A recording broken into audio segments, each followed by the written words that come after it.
ஓம் நம சிவாய. காதலாகிக் கசிந்து கண்ணீர் மல்கி ஓதுவாதமை நன்னறிக்கு உய்ப்ப வேதம் நான்கிலும் மெய்ப்பொருளாவது நாதன் நாமம் நமசிவாய. சிவ பக்தர்கள் அனைவருக்கும் சிவமே என் தவம் சேனல் சார்பாக வணக்கத்தை தெரிவித்துக் கொள்கிறேன். இப்போ வரக்கூடிய இந்த பிப்ரவரி மாதம் 26ஆம் தேதி மகா சிவராத்திரி நடைபெற இருக்கிறது. ஸோ அந்நாளில் பார்த்தீங்கன்னா கிட்டத்தட்ட ஒரு 5 கால பூஜைகள் எல்லா சிவாலயங்களிலும் நடைபெறும். அது உங்களுக்கு எல்லாருக்கும் தெரிஞ்சது தான். ஸோ அந்த சிவ ஆலயங்களில் நாம் விடிய விடிய முழிச்சிருந்து தரிசித்து விட்டுட்டு அப்போது பார்த்தீங்கன்னா அந்த சிவபுராணம் பாடுவது, நடராஜர் பதிகம் பாடுவது, சிவனை பற்றி நினைந்திருப்பது, சிவனுக்கு தொன்றாட்டிய பல்வேறு விதமான அடியார்களை பற்றி பேசுவது, 63 நாயன்மார்களுடைய வரலாற்றை பற்றி பேசுவது, இந்த மாதிரி நிறைய விஷயங்கள் நடக்கும். ஸோ அந்த வகையில் பார்த்தீங்கன்னா நம்முடைய சிவமேன் தவம் சேனலில் நிறையா அடியார்களை பற்றி சொல்லியிருப்பேன்.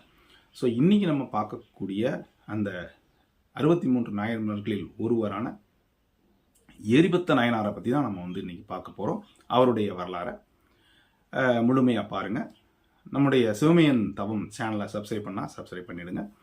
ஏற்கனவே பல வீடியோஸ் போட்டிருக்கோம். இந்த சிவ புராணத்தை பற்றியும் அடியார்களை பற்றியும் நிறைய வீடியோ போட்டிருக்கோம். நீங்கள் லிங்க் கொடுத்துருக்கேன், பார்த்துக்குங்க. சரி, நம்ம இப்போது இந்த எரிபத்திர நாயனாரை பற்றி நம்ம பார்க்கலாம். கரூரில் பார்த்தீங்க அப்படின்னு சொன்னால் ஒரு புகழ்பெற்ற சிவ ஆலயம் உண்டு. அந்த சிவ ஆலயத்திலே ஒரு முனிவர் தினமும் அருகில் உள்ள அந்த பூந்தோட்டத்தில் இருந்து, நந்தவனத்தில் இருந்து பூக்களை பறித்து கொண்டு சிவனுக்கு அபிஷேகம் செய்வது அவருடைய அன்றாட வழக்கம். ஸோ அன்றும் ஒரு நாள் வழக்கம் போல கூடையில் பூக்களை எல்லாம் கொய்து எடுத்துக்கொண்டு சிவனுக்கு படைப்பதற்காக வருகிறார். அப்பொழுது பட்டத்து யானை, அந்த அரசனுடைய பட்டத்து யானையானது பூக்களை தட்டிவிட்டு என்ன செய்து சிதறி போட்டுடுது.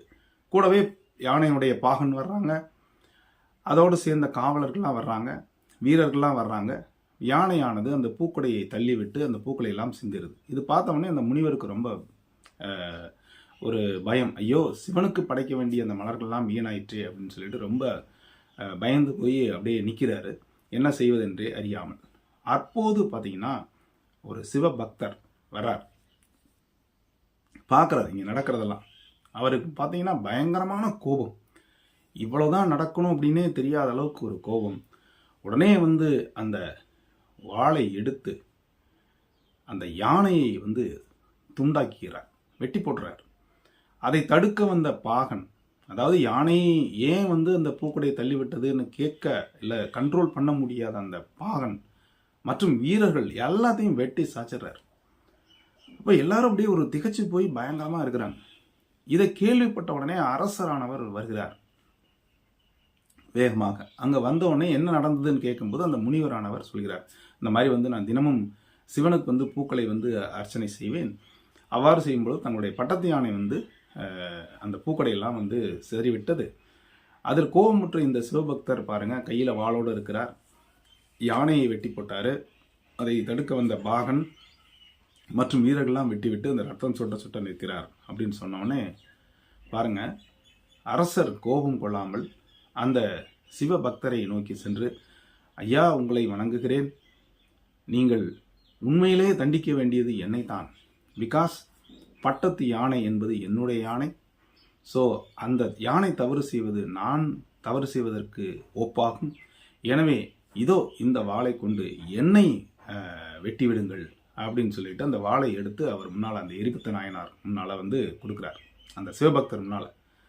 உடனே அந்த பக்தர் எரிபத்த நாயனாருக்கு எல்லாம் விளங்குது, தான் தவறு செய்து விட்டோமோ என்று அறிகிறார். இவ்வளவு சிவபக்தியோடு இவ்வளவு பொலைட்டாக இருக்கக்கூடிய அந்த அரசருக்கு எவ்வளவு இருந்தது, நாம் கோவப்பட்டுட்டோமே அப்படின்னு சொல்லிட்டு, இவ்வளவு நல்ல அன்பு பக்தி கொண்ட தங்களுடைய யானை எல்லாத்தையும் வெட்டிட்டேன், இனிமேல் நான் இருக்கக்கூடாது என்று அந்த வாளால் தன்னை மாய்த்து கொள்ள விரும்புகிறார். அப்பொழுது அந்த இறைவன் சிவனானவர் இருவருக்கும் காட்சி தருகின்றார். உங்களுடைய இருவருடைய சிவபக்தியை உலகிற்கு உணர்த்துவதற்காகத்தான் நான் சொன்னேன். யாரும் ஒருவரை ஒருவர் மிஞ்சவில்லை. பூ சிதறியதற்காக எவ்வாறு இந்த அடியார், அவர்தான் எரிபத்த நாயனார், யானை மற்றும் பாகன் மற்றும் படை வீரர்களெல்லாம் வெட்டி வீழ்த்தினாரோ, அதையெல்லாம் பொறுத்து கொண்டு தாங்கள் அதற்கு உண்மையான காரணம் அந்த பட்டத்து யானை சரியாக வளர்க்காத அல்லது அதனால் கோபமுற்ற யானை, அதற்கு உரியவன் நான் தானே என்று தங்களை மாய்த்து கொள்ள துணிந்த அந்த அரசனுடைய அந்த சிவபக்தி இரண்டையும் கண்டு நாங்கள் மெச்சினோம்.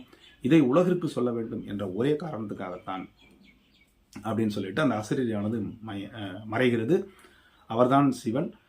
அப்பொழுது பார்த்தீங்கன்னா என்ன நடக்கிறது, அந்த அதிசயம், அந்த வெட்டப்பட்ட யானை, பாகன் எல்லாருமே வந்து உயிரோட வந்துடுறாங்க. தூங்கி எழுந்தார் போன்று வந்துடுறாங்க. எல்லாருமே வந்து இறைவனானவர் அந்த இரண்டு பேரையும், அந்த புகழ்ச்சோழ நாயனார்னு சொல்லுவோம், அந்த அரசர் பேர் புகழ்ச்சோழ நாயனார், அப்புறம் இவர் பார்த்தீங்கன்னா எரிபத்த நாயனார், இவங்க ரெண்டு பேரையும் வந்து என்ன செய்கிறாரு, ஆட்கொண்டு கொண்டு செல்கிறார். இத்தகைய சிறப்புமிக்க அந்த ஸ்தலம் கரூரில் இருக்கிறது. இன்றும் அந்த பசுபதீஸ்வரர் என்ற அந்த ஆலயம் உள்ளது கரூரிலே. அந்த ஆலயத்திற்கு அந்த முன்னால பார்த்தீங்க அப்படின்னு சொன்னால் இந்த யானையை வெட்டிய நிகழ்வு, எரிபத்த நாயனார் வெட்டிய நிகழ்வு, அந்த புகழ்ச்சோழ நாயனார் என்ற மன்னர் வந்து அந்த நிகழ்வு, பூச்சொரிதல் போன்ற அனைத்தும் நடைபெற இருக்கிறது. நான் ஏற்கனவே சொன்ன மாதிரி இந்த வரக்கூடிய அந்த சிவராத்திரி நாளில் நாம் அந்த 63 நாயன்மார்களுடைய வரலாற்றை தெரிந்து கொள்ளுதல், எப்படி சிவன்பால் அன்பு செலுத்த வேண்டும், எப்போது சிவனோடு நாம் வந்து சிவகதி அடைய வேண்டும், இதுபோக எல்லாம் எப்படிலாம் நமக்கு செய்யணும், அந்த 5 கால பூஜை யாருக்காக நடைபெறுகிறது, அங்கே என்னென்னலாம் சொல்கிறாங்க அப்படிங்கிற அனைத்து விஷயங்களையும் நாம் வந்து தெரிந்து கொண்டால் நிச்சயமாக வந்து இந்த மகா சிவராத்திரி சிறப்பாக இருக்கும். நம்முடைய சிவமையின் தவம் மூலமாக இந்த தகவல் உங்களுக்கு சொல்லியிருக்கிறேன். ஸோ கண்டிப்பாக வந்து இதை உங்களுடைய நண்பர்கள் அனைவருக்கும் ஷேர் பண்ணுங்கள். எல்லாரும் வந்து ஒரு சிவன் அருள் பெற்று நலமோடும் வளமோடும் வாழ வேண்டும் என்று வேண்டி விரும்பி கேட்டுக்கொள்கிறேன். நம்மளுடைய சேனலை இது வரைக்கும் சப்ஸ்கிரைப் பண்ண சப்ஸ்கிரைப் பண்ணிட்டு கூட பெல் ஐக்கானை கிளிக் பண்ணிட்டாலுங்கிற ஆப்ஷனையும் மறக்காமல் செலக்ட் பண்ணுங்கள். மீண்டும் அடுத்த ஒரு நல்ல பதிவில் சந்திக்கின்றேன். ஓம் நமச்சிவாய.